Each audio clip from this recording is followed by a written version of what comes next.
La vie est un passage et l'amitié une fibre d'or qui ne se brise qu'à la mort. Mesdames, Messieurs, vous faites bien de choisir Sota FM pour vous informer. Voici les titres de ce journal. Tournée de sensibilisation dans les arrondissements, le maire de Malanville et sa délégation bouclent donc leur périple par arrondissement central. Après Garou, Tombouctou, Guéné et Madékali, c'est le tour de Malanville centre d'accueillir la délégation du maire Gado Guidami. Les précisions sont à suivre. Pendant ce temps, les acteurs de l'école primaire publique Wolo peuvent désormais pousser un ouf de soulagement. Cette école publique de Malanville vient de bénéficier d'un appui en mobilier. Au total, 30 tables et bancs ont été remis aux responsables de cet établissement qui connaît d'énormes difficultés en matière de mobiliser. Le point et l'essentiel à retenir, c'est dans ce journal. En éducation, toujours nous parlerons des normes justement en matière de tenue kaki exigée dans les établissements secondaires publics selon le règlement intérieur. On en parle dans ce journal avec le directeur du collège d'enseignement général 1 de Malanville, Sédou Faroukou Sinana. Sans oublier à la boucle la revue de presse nationale de Lukman Ouroutcheou et justement la chronique du jour qui portera la griffe de Alassane Sanibio. Mesdames, Messieurs, c'est là pour le titre. Bonsoir et bienvenue à tous. Sota Midi Magazine, le point de l'actualité de la journée sur ta radio. Sota FM, c'est maintenant et tout de suite. Merci de nous rejoindre dans cette édition. Tournée de sensibilisation des arrondissements, le maire de Malanville et sa délégation bouclent donc leur périple par arrondissement central. Après donc Garou, Tombouctou, Guéné, Madékali, c'est le tour de Malanville centre d'accueillir Gado Guidami. De suite, l'objectif de cette tournée est d'échanger avec les populations et les sensibiliser sur les sujets qui agitent l'actualité, notamment c'est en présence des autorités locales, forces de défense et de sécurité publique et d'autres acteurs. 3 points étaient inscrits à l'ordre du jour. Il s'agit des points liés au pâturage nocturne, de la mobilité, des ressources et celui des relations qui doivent exister désormais entre population et forces de défense et de sécurité. Écoutons le maire de la commune de Malanville, Gado Guidami, pour plus de précisions. Dans le cadre donc de la tenue de la séance donc de sensibilisation et d'information. Cette séance sera basée sur entre autres 3 points. Le premier point, c'est par rapport au pâturage nocturne qui crée donc des conflits entre les agriculteurs et les éleveurs. Deuxièmement, nous allons parler de la mobilisation des ressources parce que il ne sert à rien de dire le maire n'a rien fait, le maire n'a pas fait ceci, le maire n'a pas fait ça parce que le maire ne peut pas le faire les mains vides. Les conseillers, y compris moi-même, c'est que nous sommes les premiers acteurs de la mobilisation des ressources au profit donc de la commune. Et troisièmement, nous allons parler des relations qui doivent exister entre les populations et les FDS en particulier, et puis tout ce qui est représentant de l'État, de l'administration déconcentrée, parce que personne n'est l'ennemi de l'autre. Une fois que nous sommes tous béninois, c'est que nous devons travailler la main dans la main, et surtout au niveau donc des FDS, je vous recommande de faire en sorte que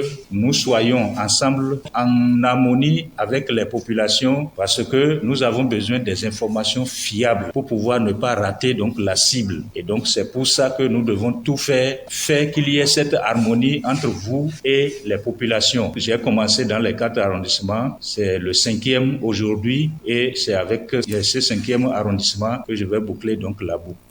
Faisant partie de la délégation, le commissaire de Malanville s'est adressé à la population devant une forte mobilisation. Le patron des policiers au plan local a exhorté les Malanvillois à une bonne collaboration avec les forces de sécurité. Suivez un extrait de l'intervention du commissaire Habib Khodonou.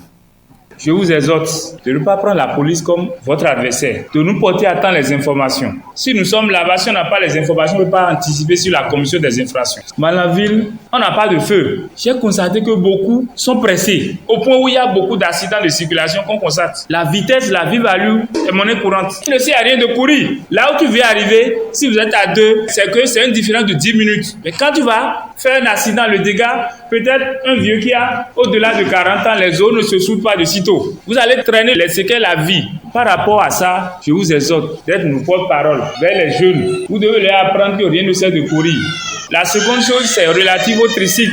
Comme on nous dit qu'on n'a pas les moyens, on fait la politique de ces moyens, c'est vrai. Mais j'ai constaté qu'on expose des gens à des dangers. Ils s'asseyent sur les barres de fer tout autour de cette tricycle. Quand il va voir le danger freiner comme ça, c'est des dégâts.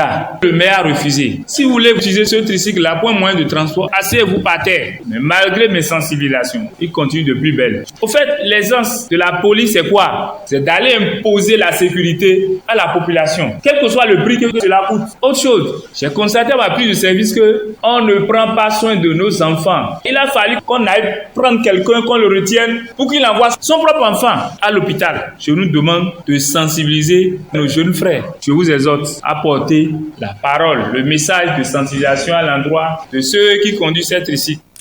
Plusieurs sujets ont été abordés par les membres de la délégation avec les participants à cette séance de sensibilisation et d'information de la sécurité au respect des dispositions en vigueur en République du Bénin en passant par le trafic fluvial. Aucun aspect n'est omis. Extrait des propos.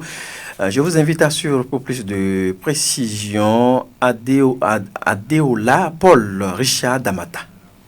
Je sais que beaucoup d'entre vous, vous avez vos activités à Malanville et à Gaïa. Vous avez besoin de traverser le fleuve ou vous avez besoin d'envoyer des choses de l'autre côté. Mais compte tenu de la situation qui prévaut actuellement entre nous et nos voisins, c'est-à-dire nos frères de l'autre côté, le gouvernement a pris des décisions toujours dans l'intérêt de notre pays. C'est vrai, cet intérêt national peut ne pas être en adéquation avec votre intérêt personnel. Mais lorsqu'il y a l'intérêt personnel en face et l'intérêt national en face, c'est l'intérêt national qui prime sur l'intérêt personnel. Ça va nous faire mal un temps, mais lorsque cette situation sera décrétée, ce sera pour le bien de nous tous. Donc on doit pouvoir privilégier l'intérêt national en suivant la politique du gouvernement que de chercher à contourner juste dans notre intérêt personnel. J'ai entendu pas mal de récriminations contre notre marine qui est sur le fleuve. Sachez juste une chose, la marine ne fait que son travail. La mission qui lui a été assignée est d'empêcher que rien ne puisse quitter Malanville pour aller de l'autre côté du fleuve. Ni individu, ni marchandise. Et si quelqu'un fait bien son travail, on ne doit pas être contre cette personne, mais on doit plutôt l'encourager et veiller à ce que cette personne puisse continuer à faire le travail comme cela se doit. Si quelqu'un pose un acte qui est contraire à ce que le gouvernement a décidé, cette personne va répondre de son acte devant la justice. Et bien voilà, qui est clair. À l'instant, Adéola Paul Richard Damata, il est le procureur du tribunal de Malanville. De cette actualité, nous parlons éducation à présent. Les acteurs de l'école primaire publique Wolo peuvent désormais pousser un petit ouf de soulagement. Cette école publique de Malanville vient de bénéficier d'un appui en mobilier. Au total, 30 tables et bancs ont été remis aux responsables de cet établissement qui connaît d'énormes difficultés liées au manque d'infrastructures de mobilier scolaire. L'appui provient de la mairie de Malanville qui a récemment réceptionné un important lot de tables et bancs de l'entreprise Sorobat. C'est un motif de reconnaissance pour Jules Assoba, directeur de l'école primaire publique Wolo, qu'on écoute. Depuis la fameuse grogne d'un auditeur là, le lendemain même, bien dans la nuit de la grogne, de la même journée, on nous a fait pas comme quoi de venir chercher des mobiliers. Le lendemain, ça a été encore ralenti un peu parce que ça a été annulé. Mais c'est fait qu'on était en plein AG le dimanche, quand par le biais de notre chef, on a eu l'information de passer chercher 30 tables bancs, ce que les parents sont allés chercher avec décharge. Ces 30 tables bancs, c'est comme si même rien n'est arrivé, parce que ça a été consommé même en moins de 10 minutes. Ça a voulu même créer quelques disputes entre les collaborateurs encore parce que ça n'a pas réglé les problèmes dans toutes les classes. Le directeur de l'école primaire publique de Wolo saisit l'occasion pour remercier les donateurs et les autorités communales de l'IFA fourni et lance un appel pour qu'ils leur viennent toujours en aide. Jules Assoba qu'on retrouve de nouveau. C'est toujours se rappeler de l'école Wolo parce que ce sont des enfants de Malanville qui sont là et nous savons que la mairie aussi ne dort pas. Mais seulement que ça prend un peu du temps. Les parents ont pris leur disposition quand même parallèle pour régler ces problèmes. Nous espérons toujours la mairie. Nous pensons toujours que la mairie peut venir encore au secours. Nous sommes en train de remercier monsieur le maire et toute son équipe pour ce don. C'est vrai, c'est leur travail, mais on peut faire aussi son propre œuvre et on sera remercié. On reste toujours dans cette même tendance. Le 16 septembre dernier, c'était donc la date officielle pour la rentrée scolaire 2024-2025 au Bénin. Quelques jours après cette rentrée, la rédaction de Sota FM s'est intéressée sur les normes en matière de tenue kaki exigées dans les établissements secondaires publics selon le règlement intérieur en vigueur. Seydou Faroukou Sinana, directeur du collège d'enseignement général 1 de Malanville, s'est prononcé sur la question. Suivez un extrait de ses propos. La tenue réglementaire reconnue par tout le monde, c'est la tenue kaki. Et la couture aussi, nous sommes un peu exigeants sur ça parce que on constate que certains élèves ils n'aiment pas suivre le modèle. Chez les garçons, c'est la chemise manche courte avec ces 3 poches, 2 en bas et une 3e poche au niveau de la poitrine avec un col ouvert et des boutons. Mais de nos jours, nous constatons que certains élèves garçons font un peu de la pagaille au niveau de la couture. Et surtout au niveau du pantalon, ils font un pantalon d'abord le bas très serré. Parfois il faut même des fermetures, sinon on ne peut pas enlever le pantalon du pied. Ce modèle n'est pas autorisé. Chez les filles également, je voudrais parler de la taille de leur robe. Il y a des filles qui exagèrent aussi. Elles se font coudre des robes avec la poitrine qui expose les seins. Ce qui devient une gêne pour les enseignants. Ça indispose même ses camarades de classe. Ce n'est pas bien. Nous sommes dans un centre d'éducation. Nous ne sommes pas seulement des enseignants, nous sommes aussi des éducateurs. Nous devons leur parler de tout ça là. Il y a aussi la taille, la longueur de la robe. Il y en a qui font ça au niveau des genoux. Et quand elles s'asseyent, c'est des soucis. Il faut que les robes soient longues, dépasser les genoux. Toutefois, selon ce responsable d'établissement, des sanctions sont prévues pour des élèves indélicats qui ne respecteront pas ces normes. Seydou Faroukou Sinana invite par ailleurs les parents à veiller au grain aussi, histoire de conscientiser la jeune génération. On l'écoute. La rentrée scolaire est prévue pour le 18 septembre. Pour ceux-là qui ne vont pas respecter les normes, les modèles de kaki exigés, autorisés dans nos collèges publics, tels que les pantalons serrés avec ceinture, les jeunes filles aussi qui auront des robes courtes au niveau de leurs cuisses, les surveillants généraux sont là pour les détecter et ils seront renvoyés automatiquement pour aller reprendre leur kaki. Je voudrais profiter pour parler aux parents. Les parents doivent aussi prendre soin de tout ce que font leurs enfants, surtout à la veille de la rentrée. Ils doivent les suivre, leurs documents, leurs cahiers, tout ce dont ils ont besoin. Et au même moment, suivre aussi les modèles de kaki, les modèles de leurs robes, les modèles de leurs pantalons. Je demande aux parents de m'aider, de m'accompagner, donner des conseils à leurs enfants avant qu'ils ne viennent à l'école, de vérifier tout. Mesdames, Messieurs, autre volet de l'actualité dans ce journal. Plusieurs acteurs ont été outillés sur la gestion de programmes sensibles au conflit. Et il s'est tenu à cet effet un atelier ce lundi 23 septembre 2024 à Parakou. Ceci dans le cadre de la mise en œuvre du projet de cohésion sociale des régions nord du golfe de Guinée en abrégé COSO. Ces acteurs vont devenir donc des formateurs qui seront déployés sur le terrain pour accompagner les activités du haut-commissaire à la sédentarisation des éleveurs en termes de gestion et de protection de prévention des conflits. À l'ouverture de la séance, Yacoubou Bouni, l'assistant technique du coordonnateur national du projet COSO, nous situe le contexte. On l'écoute. La semaine dernière, on avait réuni un certain nombre d'acteurs ici pendant 3 jours et qui ont suivi une formation sur gestion de programmes sensibles au conflit, en abrégé GPSC. Les acteurs qui ont été retenus aujourd'hui vont continuer le processus pour devenir des formateurs. Les formateurs vont bénéficier donc d'approfondissement de tous les concepts qui ont été parcourus pendant la semaine dernière. Donc ils vont recevoir des outils qui vont leur permettre d'être vraiment des personnes averties en termes donc de gestion de programmes sensibles au conflit. Selon l'assistant technique du coordonnateur national du projet COSO, ces acteurs sont bien outillés pour faire le travail. C'est pourquoi il explique ici leur rôle dans la gestion et la prévention des conflits. Yacoubou Bouni, qu'on écoute. Ceux qui sont là aujourd'hui sont des compétences qu'on veut mettre à disposition donc, du Haut Commissariat à la sédentarisation des éleveurs et aussi au niveau de la base. Leur rôle prochainement sera vraiment de dupliquer, de donner ces formations en cascade au niveau des départements, des communes. C'est dans ce cadre que la coopération suisse a recruté des experts qui vont accompagner le programme de haut commissaire à l'accidentalisation des éleveurs et pour aborder tout ce qui est question, gestion, prévention des conflits.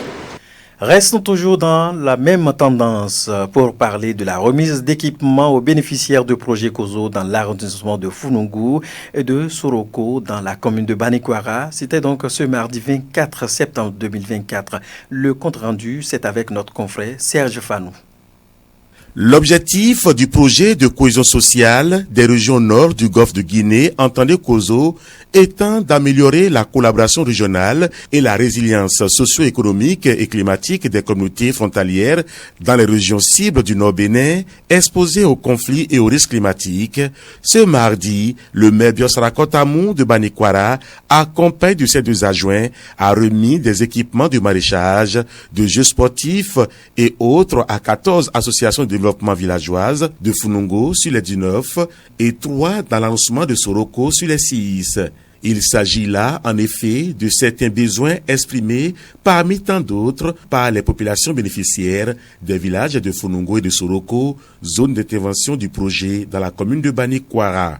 Koleosho Salami Laïsi, facilitateur technique du projet COSO dans la commune de Banikwara. Aujourd'hui, c'est la remise de matériel et équipements aux différentes communautés. On a été très honoré par l'arrivée du maire qui permet au moins de voir un peu les actions du gouvernement à travers cette remise de matériel et équipements. Donc il y a 19 au total au niveau de l'arrondissement de Founungou. Et pour le moment, il y a 14 qui ont bénéficié de l'appui du projet pour le moment. Au niveau du matériel et équipements de production maraîchère, nous avons les motopompes, nous avons les arrosoirs, nous avons les pelles, les brouettes, nous avons les roues. Pour ce qui est de l'équipement sportif, il y a les jeux de maillot. Il y a ensuite les ballons, il y a ensuite les filets et il y a les poteaux. Les équipements remis sont issus des sous-composants 1, 2B, accompagner les femmes maraîchères, sous-composant 1-3, occupation des jeunes pour des loisirs et sous-composant 1-1, la protection des couloirs de passage. Au nom des jeunes de Founungou Yorunon, Fassassi Bachirou Djabilou, le président de l'ADV, remercie. Donc, grande major aujourd'hui, on a réceptionné les maillots, l'équipement sportif de Founungou Yorunon. Le projet COSO était venu en temps, on a fait des réunions, nous avons installé le bureau. Et depuis là, rien ne marchait. On pensait que les gens nous avaient dribblés. Mais aujourd'hui, notre joie, on a reçu l'équipement complet. Les jeux de maillot, les vêtements pour les arbitres, on a reçu les ballons, le terrain a été tracé, les poteaux ont été implantés. Vraiment, grande notre joie, la population est contente. Nous remercions le maire, nous remercions le gouvernement du président Patrice Talon. Dans le projet COSO, nous les remercions, nous les demandons de continuer comme ça. Vraiment, nous sommes contents, grande notre expression aujourd'hui. Après Founungou, le même exercice a conduit la délégation de la première autorité de Banikwara à Gbeneki dans l'arrondissement de Soroko. Pour le maire, c'est un pas décisif qui vient d'être lancé dans la réalisation physique des actions de COSO à travers cette activité. Merci à vous, Serge Fanou, pour ce compte rendu depuis Banikwara. De cette actualité, mesdames et messieurs, nous marquons juste une courte pause. Sota Info Midi, le point de l'actualité sur ta radio. On prend maintenant la direction de Cotonou. Le personnel du service du musée des armées au ministère de la Défense nationale est depuis avant-hier, lundi 23 septembre 2024, en atelier de formation et de renforcement des capacités. Une rencontre qui s'inscrit dans le cadre de la redynamisation du musée des armées.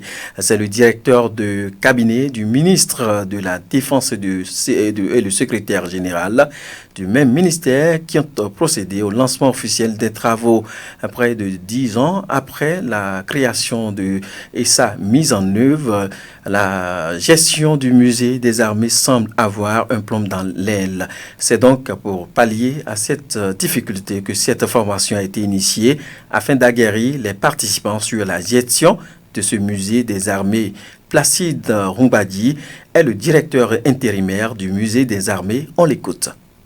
Un musée, ce n'est pas une structure vague que n'importe qui peut gérer. Ça a ses spécificités, ça a ses règles qu'il faut suivre. À partir de ce moment, s'il y a du personnel qui doit le diriger, il faut qu'ils aient des notions de muséologie et de tout ce qui entoure ça. Les participants sont spécifiquement des militaires. J'ai décidé, en tant que directeur par intérim, d'assister à la formation du moment où je participe à la gestion de ce musée aussi. Je suis le seul civil dedans. Donc ce sont les personnels des 3 armées, armée de terre, armée de l'air et la marine nationale qui sont là à suivre cette formation. À la fin de la formation, nous attendons d'avoir des militaires aguerris pour mieux gérer un musée, pour conserver et entretenir les pièces de collection.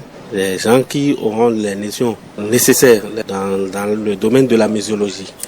Mesdames, Messieurs, à présent, nous installons Lukman Wourouchio dans sa revue de presse nationale.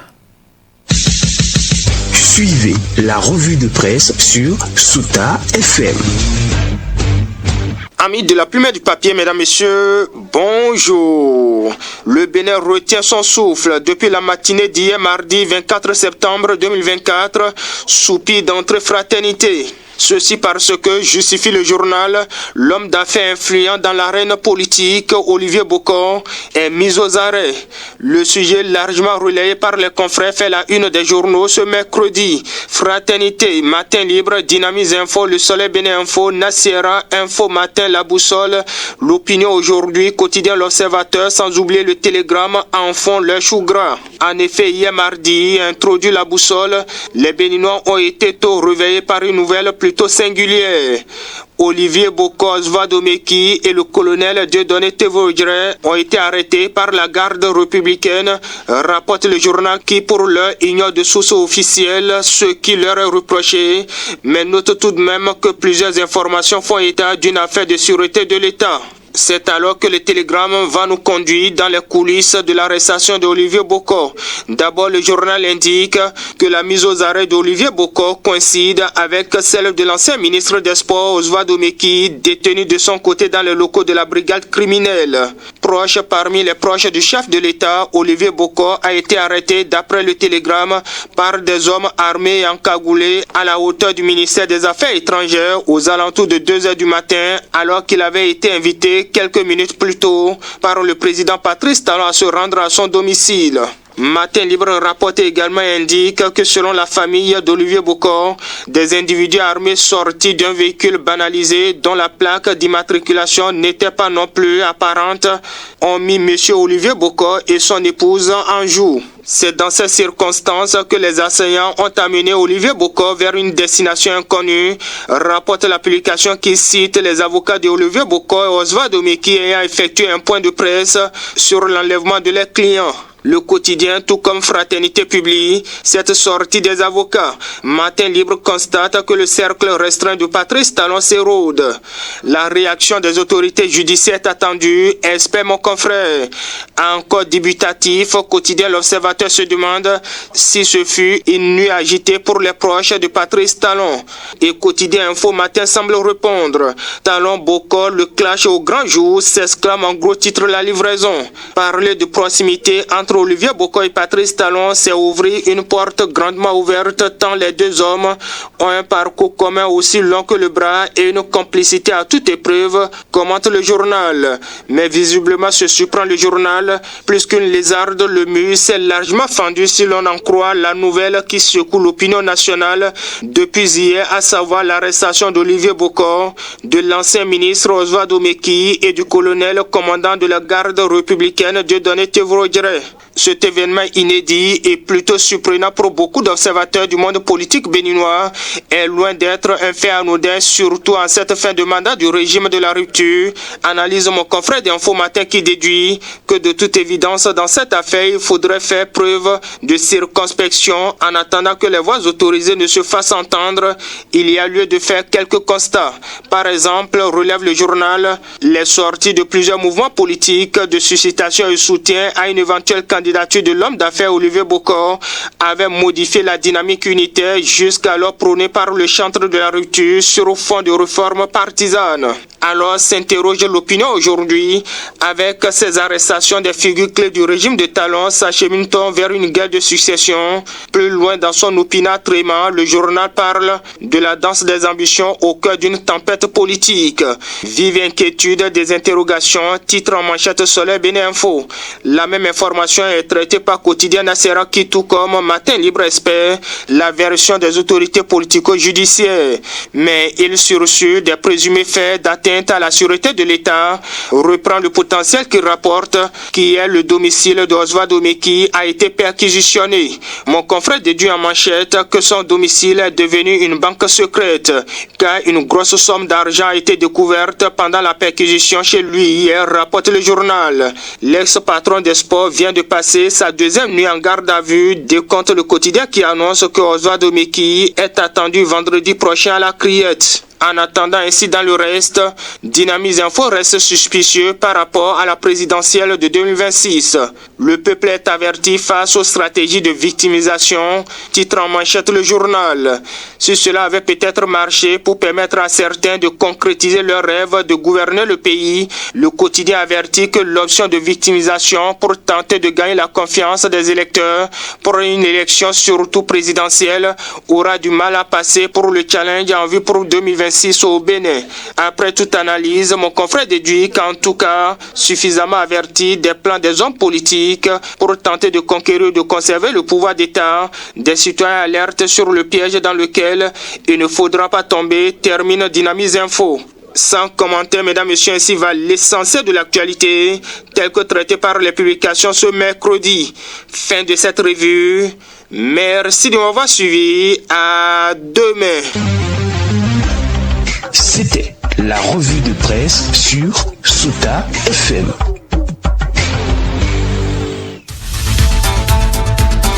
Et bien voilà, 27 minutes chrono, ainsi s'achève cette session de l'information. Partie technique Aboubacar Doko, à la réalisation de cette demi-heure d'information. David Labon l'appelle en direct depuis les studios A pour la présentation. Mon nom c'est Bruno Gakli. Mesdames, Messieurs, celui qui n'a jamais commis d'erreur n'a jamais pris de risque. Prenez assez de risques. D'ici là, portez-vous bien. Que Dieu vous garde.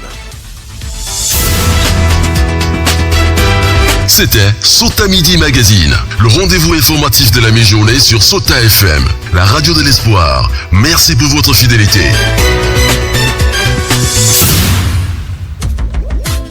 Suivez la chronique en français facile sur Sota FM. La chronique en français facile sur Sota FM. Alassane Sani Bio.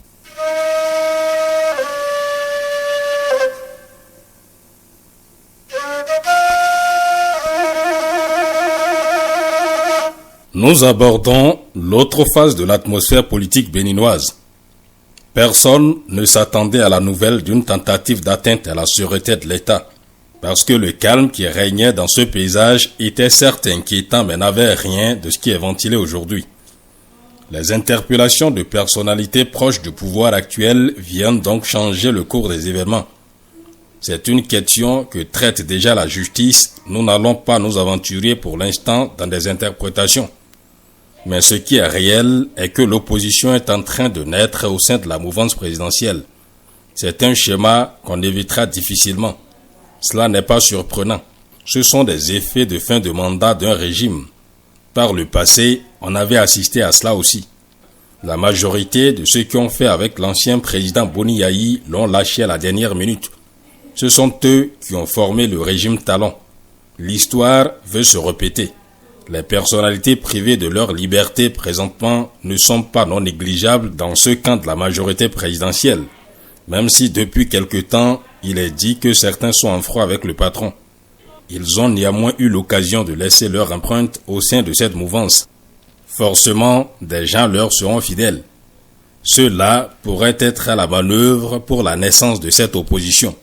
Et si cette opposition arrivait à se créer effectivement, elle serait plus redoutable que les démocrates qui sont sous les feux de la rampe aujourd'hui. Mais rien n'est gagné d'avance, parce qu'ils risquent de mettre en place une opposition qui ne sera pas au rendez-vous de 2026. Peut-être leur gloire débutera après. S'ils veulent être au rendez-vous, ils auront l'obligation de créer leur parti. Les nouvelles lois contraignent à cela. Sinon, il ne pourra pas présenter des candidats.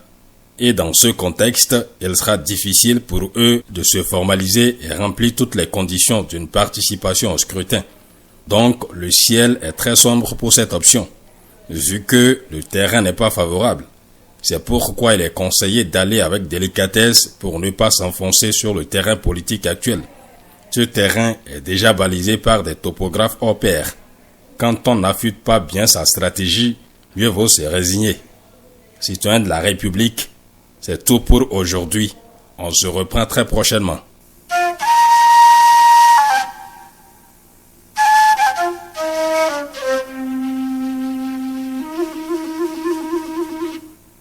C'était la chronique en français facile sur Sota FM. Dans la Liborie, la différence a un nom.